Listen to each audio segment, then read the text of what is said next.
His Excellency David Hurley, Governor General of Australia, and First Lady Linda Hurley, Their Excellencies, Special Envoys, and Heads of Delegations, His Excellency, Most Reverend Charles John Brown, and the esteemed members of the Diplomatic Corps, Vice President Sara Duterte, President Fidel Ramos, President Joseph Ejercito Estrada, President Gloria Macapagal Arroyo, Senate President Vicente Soto III, and the honorable members of the Philippine Senate, House Speaker Lord Alan J. Velasco, and the honorable members of the House of Representatives, Chief Justice Alexander Gesmundo, and the honorable justices of the Supreme Court,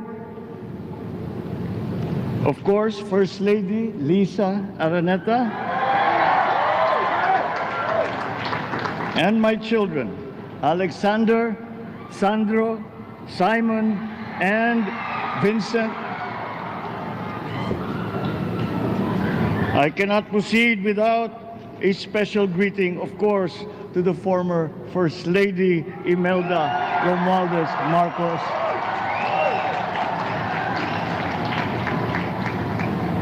other distinguished guests, ladies and gentlemen, my friends, ang aking minamahal na mga kababayan, magandang tanghali po sa inyong lahat. This is a historic moment for us all. I feel it deep within me. You, the people, have spoken, and it is resounding. When my call for unity started to resonate with you, it did so because it echoed your yearnings, mirrored your sentiments, and expressed your hopes for family, for country, and for a better future. That is why it reverberated and amplified as it did, to deliver the biggest electoral mandate in the history of Philippine democracy. By your vote, you rejected the politics of division. I offended none of my rivals in this campaign. I listened instead to what they were saying. And I saw little incompatibility with my own ideas about jobs, fair wages, personal safety, and national strength, and ending want in a land of plenty. I believe that if we but focus on the work at hand and the work that will come to hand, we will go very far under my watch. You believe that too. At pinakinggan ko ang tinig ninyo na ang sinisigaw ay pagkakaisa, pagkakaisa, pagkakaisa. We will go farther together than against each other, pushing forward, not pulling each other back, out of fear, out of a misplaced sense of weakness.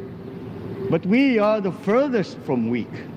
The Filipino diaspora flourishes even in the most inhospitable climes, where they are valued for their quality. The changes we seek will benefit all and will shortchange no one. I was not the instrument of change. You were that. You made it happen. I am now. You picked me to be your servant, to enable changes to benefit all. I fully understand the gravity of the responsibility that you've put on my shoulders. I do not take it lightly, but I am ready for the task. I will need your help. I want to rely on it. But rest assured, I do not predicate success on the wide cooperation that's needed. I will get it done. I once knew a man who saw what little had been achieved since independence. in a land of people with the greatest potential for achievement. And yet, they were poor. But he got it done, sometimes with the needed support, sometimes without.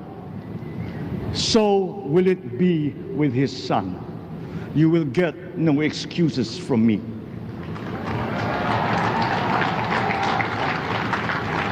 I am here not to talk about the past. I am here to tell you about our future. A future of sufficiency, even plenty, of readily available ways and means to get done what needs doing. By you, by me. We do not look back, but ahead. Up the road that we must take to a place better than the one we lost in the pandemic. Gains made and lost, opportunities missed, well-laid plans superseded by the pandemic. Indeed, ours was the fastest growing economy in ASEAN by ways now outdated. We shall be again by a radical change in the way the world must now work to recover what we have lost in that fire and move on from there. We face prospects of the spread of the war abroad, of which we are totally blameless. We seek friendship with all. But countries like ours will bear the brunt of it. And if the great powers draw the wrong lessons from the ongoing tragedy in Ukraine, the same dark prospect of conflict will spread to our part of the world. Yet, there is more out there. Like going forward by new ways of doing that the pandemic forces to adopt. A stronger resilience, quicker adaptability. They are our best prevention. They are our best protection. Quiet reflection in a rough and tumble campaign of a breadth and intensity never experienced revealed some of them, such as the willingness to listen despite the noise, the hesitation to quarrel over differences, and to never, ever give up hope of reconciliation. These gave me the peace to ponder deeper.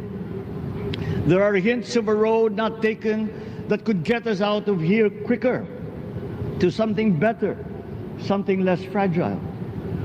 There is also what you, the people, did to cope, but this time empowered by new techniques and more resources. You got by, getting some of what you needed with a massive government help, and for this I thank my predecessor for the courage of his hard decisions. But there is a way to put more means and choices in your hands. I trust the Filipino. Imagine how much more you'd achieve if government backstops instead of dictating your decisions. Always there to pick you up when you fall, giving what you need to get past a problem. Imagine if it invested in your self-empowerment to bring it closer to taking on whatever challenges come. Imagine a country that, in almost every sense, is you. Now imagine what you and government can achieve together. We did it in the pandemic. We will do it again. But again, I will not predicate my promise to you on your cooperation. You have your own lives to live, your work to do, and there too I will help. Government will get as much done alone without requiring more from you. That is what government and public officials are for. No excuses, just deliver. It was like that once upon a time.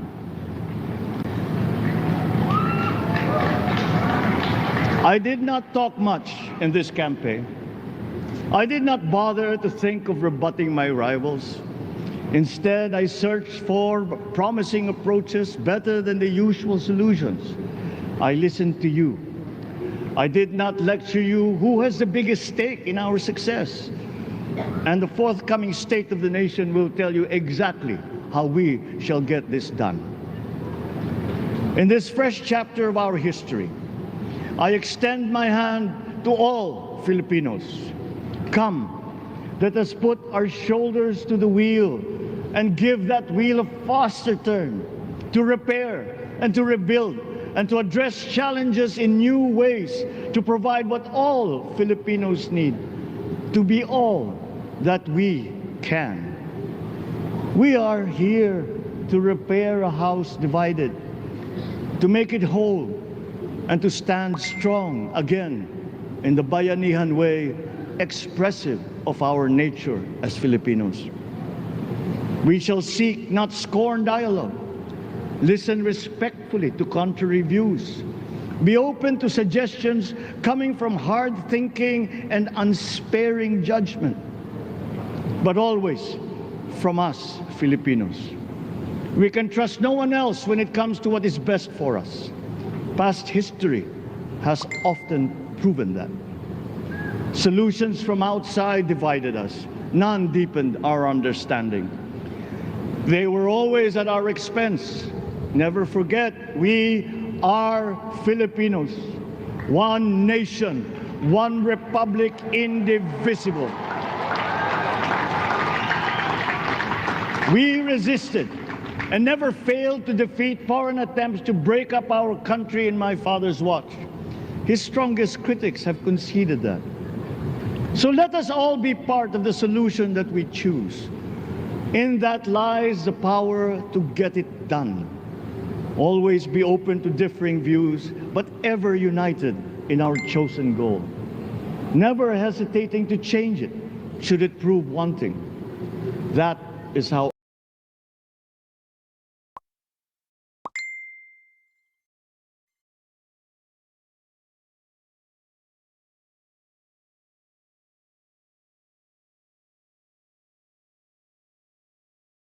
agile, resilient republics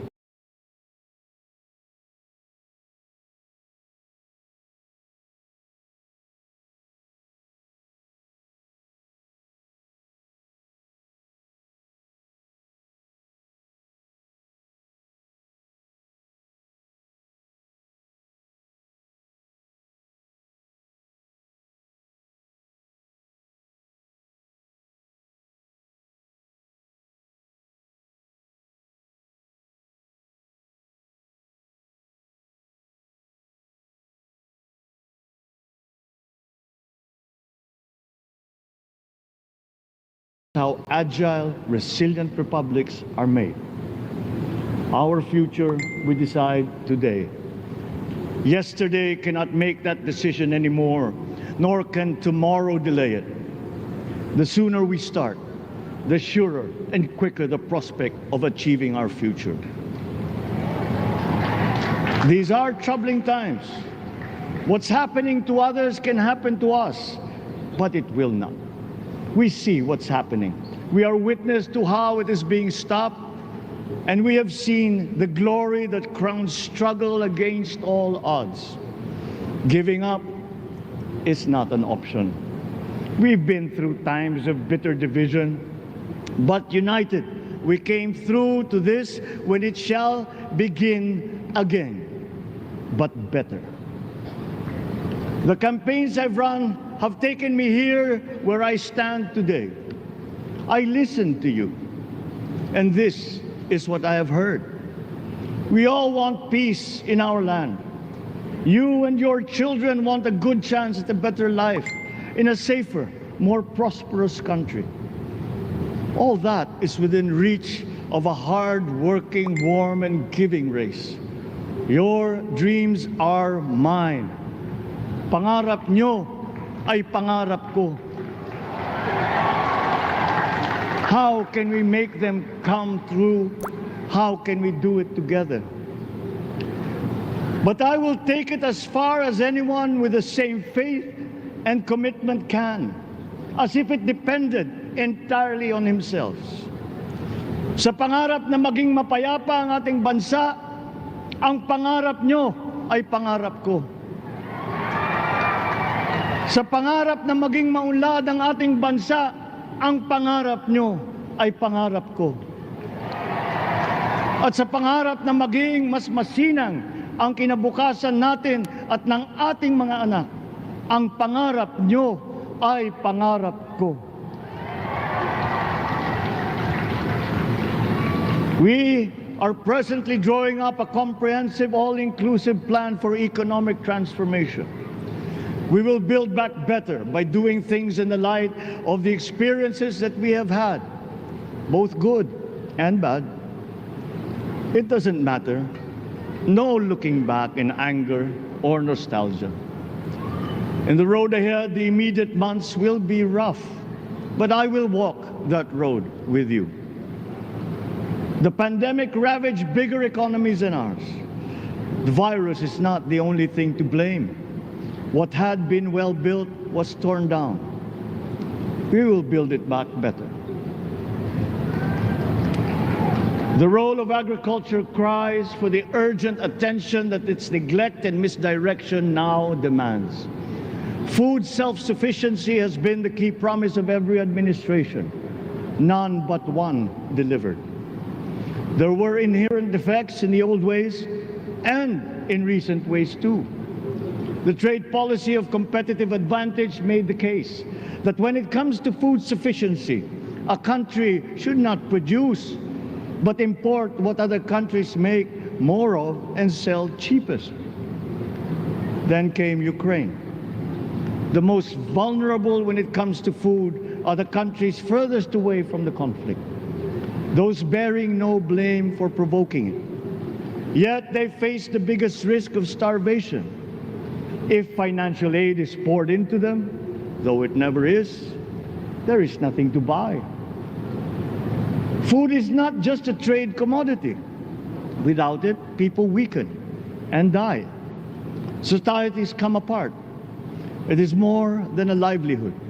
It is an existential imperative and a moral one. An agriculture damaged and diminished by unfair competition will have a harder time or will have no prospects at all of recovering. Food sufficiency must get the preferential treatment the richest free trade countries always gave their agricultural sectors. Their policy boils down to don't do as we do. Do what we tell you to. I am giving that policy the most serious thought if it doesn't change or make more allowances for emergencies with long-term effects. There is a parallel problem in our energy supply. Sufficient fossil fuel-free technology for whole economies has yet to be invented. And it is not seriously tried by rich countries.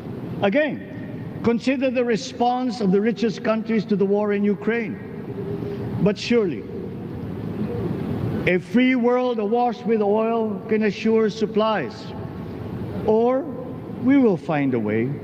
We are not far from oil and gas reserves that have already been developed. What we teach in our schools, the materials used must be rethought. I am not talking about history. I am talking about the basics, the sciences, sharpening theoretical aptitude and imparting vocational skills, such as in the German example, alongside the national language with equal emphasis and facility in a global language, which we had and lost. Let us give OFWs all the advantages we can for them to survive and to thrive. Our teachers from elementary up are heroes fighting ignorance with poor paper weapons. We are condemning the future of our race to menial occupations abroad. Then they are exploited by traffickers. Once we had an education system that prepared coming generations for more and better jobs. There is hope for a comeback.